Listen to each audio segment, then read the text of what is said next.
महाकमा परिषद अंतर्गत फांसीदेवा ब्लॉक के हुसैनपुर में ट्रैक्टर की चपेट में आने से एक बच्चे की मौत हो गई, जबकि एक बच्चा घायल हो गया। इसके बाद आम लोगों ने मुरलीगंज में राष्ट्रीय राजमार्ग संख्या 31 को जाम कर प्रदर्शन शुरू कर दिया। दो बच्चे दुकान से घर लौट रहे थे, तभी एक ट्रैक्टर ने उन्हें कुचल दिया। दोनों बच्चे को गंभीर रूप से घायल अवस्था में स्थानीय लोगों ने उद्धार किया और उन्हें उत्तर बंगाल मेडिकल कॉलेज अस्पताल ले गए। डॉक्टर ने एक बच्चे को मृत घोषित कर दिया।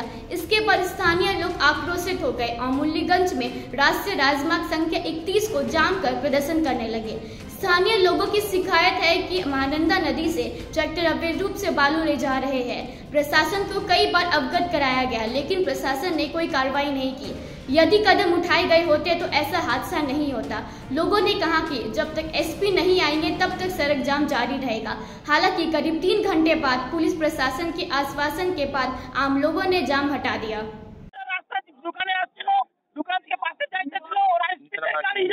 বাচ্চাকে দুইজনকে ধাক্কা মারে দিতে ও ডেট হয়ে গেছে সঙ্গে সঙ্গে মেডিকেল রিপোর্ট আছে, একজন মারা গেছে। আমরা কে ইনসাফ লাগবে,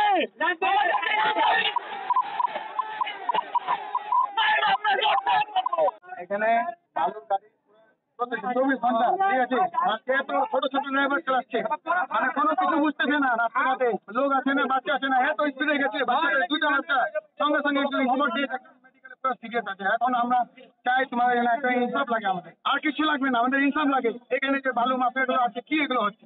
দিন দুপুরে বালি চালাচ্ছে, দিন দুপুরে ডাইরেক্ট বলতেছে পুলিশ আমাদের পারমিশন দিয়েছে, বিধাননগর পুলিশ ডাইরেক্ট বলতেছে পারমিশন দিয়েছে। সবাই আমাদের ড্রাইভারদেরকে স্কুল যাওয়ার সময় অনেক অসুবিধা হয়, বাচ্চা ছোট ছোট, এখন 12 বছরের বাচ্চাগুলো ওরা কে লাইসেন্স কে দিচ্ছে?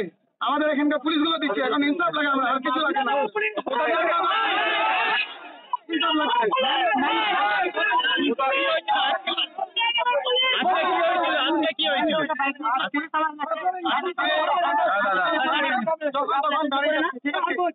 ছোট বাচ্চা দোকান থেকে আসছে, ওইখান থেকে মানে ভাসতেছে, ওই একটা এত স্পিডে গেছে, বাচ্চাটাকে এরকম স্পটেড করে দিল।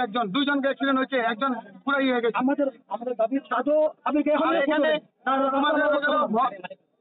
বুধারগাঁও আর ভুয়ামস্তি এখানে যে ট্রাক্টরগুলো চালাচ্ছে, ভুয়ামস্তির অনেক নাম আছে, তাজো, ওরা সবাই ডাইরেক্ট বলতেছে, তাজো, সাবির, অনেকগুলো গ্রাম আছে, ডাইরেক্ট বলছে আমাদের পারমিশন দেওয়া আছে, আমরা চালাবো। সবাই বলতেছে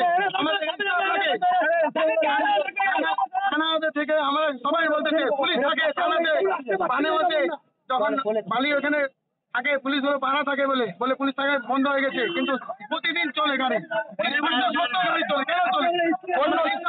কোন নদী থেকে বালি তোলা হচ্ছিল? বুধারগাঁও নদী থেকে, বুধারগাঁও মহানন্দা থেকে স্কুল যাওয়ার সময় সবসময় মানে গাড়িটা সবসময় চলতে থাকে, অনেক অসুবিধা হয়। কি নাম তোমার? কি নাম? আমার নাম মোহাম্মদ আফরোজ।